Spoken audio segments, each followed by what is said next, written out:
Rochester, New York, Mark Simone. On 710 WOR.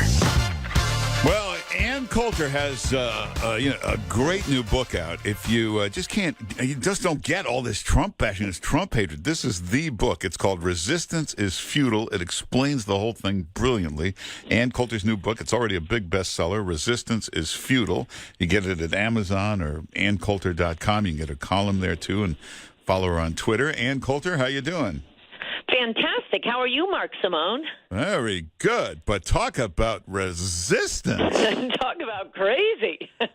So if Dianne Feinstein had these allegations in July and decided not to bring it up in the 1,300 questions that Kavanaugh was asked, what does that tell you? Well, I'm glad you asked that.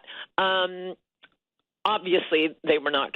Even Di-Fi did not consider this a credible claim, in as much as Kavanaugh's accuser doesn't remember the date. She doesn't even remember the year. She doesn't know whose house it was at.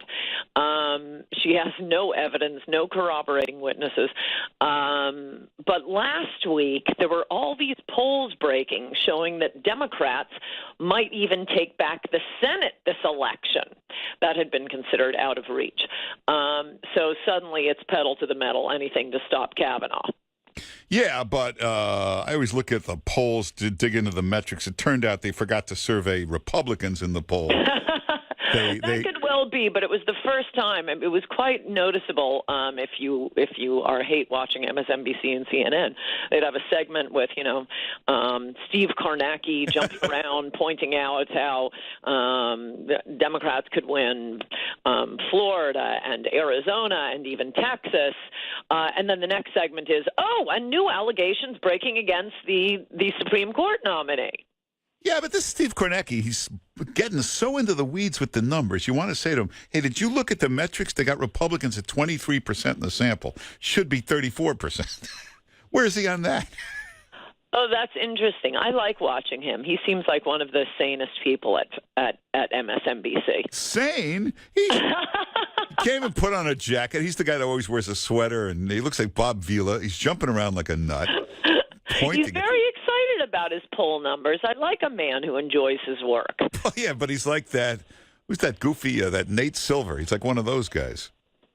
He's not too bad in the numbers either. Remember, he was viciously attacked before the 2016 election because he didn't say that there was a 100% chance that Hillary was going to win. Hey, if you read this new Stormy Daniels book, I thought the most interesting thing, and she's with him one night, and he gets a call from Hillary, and it's clear from what she's saying, they were on the phone a long time. This is during the 2008 race. They were obviously really good friends, having a long conversation. How does Hillary explain that away? Is that true? Yeah. Yeah, she's calling about, I'm having trouble in the race, and he said, well, here's what you need to do. I mean, she's really consulting him. She could tell they were pretty close. Huh. So. Well, that's probably worse for him than the alleged affair. All right, that could be. Hey, the DNC vice chairman Ellison, who's getting elected in Minnesota. Yeah. This guy's got double women accusing him of violently abusing them. Pictures, video, police reports. Where are the Democrats on that? No, it's got to be overwhelming even to the casual observer by now that if you accuse someone who is an appropriate enemy, a frat boy, a lacrosse player, the fictional Haven Monahan at UVA, who was the villain of the Rolling Stone gang rape story, Clarence Thomas, the women must be believed even for not particularly violent accusations. I mean, Clarence Thomas was only even accused, and I think he didn't do it, but of talking about pornography and that sort of thing. Talking. Did he touch you? No, but he was standing in a position where he could have reached me. Meanwhile, Teddy Kennedy killed a girl. Famous for molesting women, the sandwich he and Senator Dodd used to engage in. Currently, right now, we have, as you say, the co-chair of the Democratic Party accused of beating up a mistress. And wow, we don't hear anything about that. But this utterly preposterous recovered memory allegation by a deranged woman against a Supreme Court nominee, whom these exact same people have been telling us for the past month is going to bring back The Handmaid's Tale. He's going to murder millions and millions of women in back alley abortions. They pull this out, and you must believe the women, must always believe the women.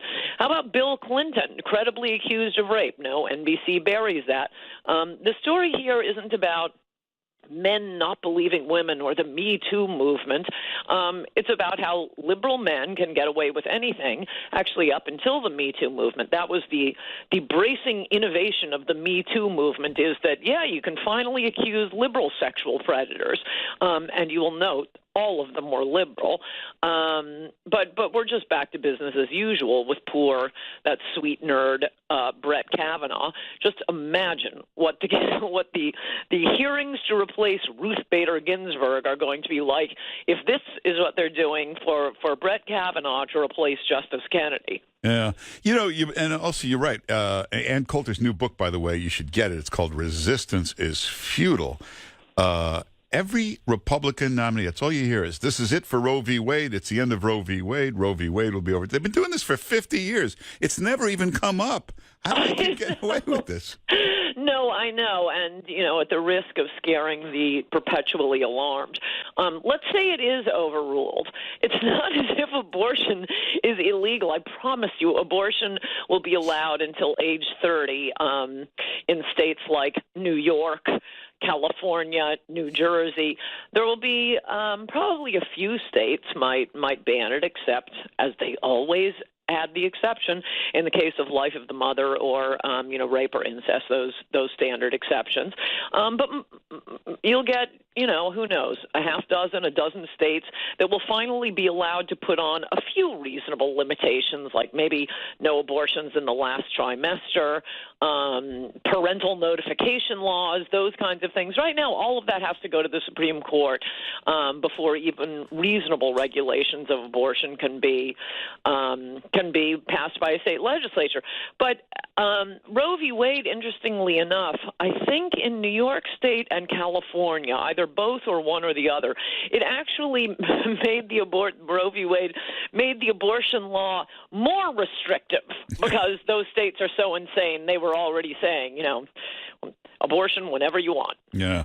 You got to get Ann Coulter's latest book. It's already a big bestseller. Resistance is Futile. It really explains this phenomenon, this Trump hatred, this you must have looked historically. Was there ever anything historically ever to match this? No, this definitely has a different tinge because usually, you look at someone like Richard Nixon or Joe McCarthy, they were professional politicians. Nixon was incredibly bright and articulate, for example. But with Trump, you have the added knife in the gut to the left of the fact that they just find him aesthetically appalling. They think he's tacky. And it actually, it could be a problem right now with this deranged woman with the recovered memory 30 years later about Brett Kavanaugh. The only thing sane people and citizens have to worry about is that some of these Republican senators, like Jeff Flake, so hate Donald Trump and so want to be admired by the media that they will refuse to vote for Kavanaugh just to be called brave and honorable in the New York Times. Yeah. When you say they find him tacky, what is that exactly? Is it every president is a professional speaker?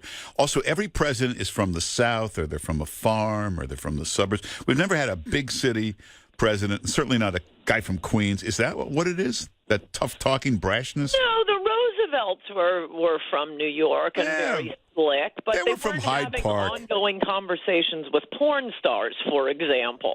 They didn't slap their names up on every building, and they didn't choose their cabinets based on how rich they were.